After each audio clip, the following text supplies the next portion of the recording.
Ce dont les êtres humains ont le plus peur, c'est de ressentir des émotions inconfortables. Pourtant, ce ne sont que des vibrations dans le corps qui finissent par passer. Du coup, la plupart des personnes ont tendance à réagir des deux manières suivantes face aux émotions inconfortables.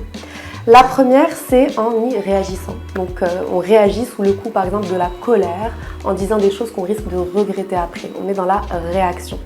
Sinon, la deuxième voie qui s'ouvre et qui est la plus utilisée, c'est être dans la fuite, dans l'évitement.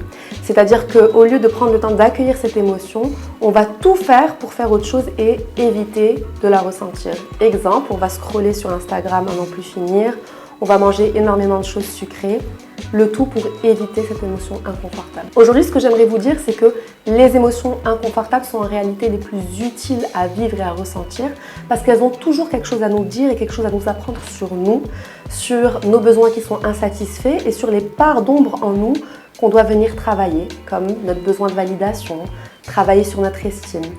Et le fait d'éviter ces émotions inconfortables, c'est comme enfoncer une planche de surf dans l'eau.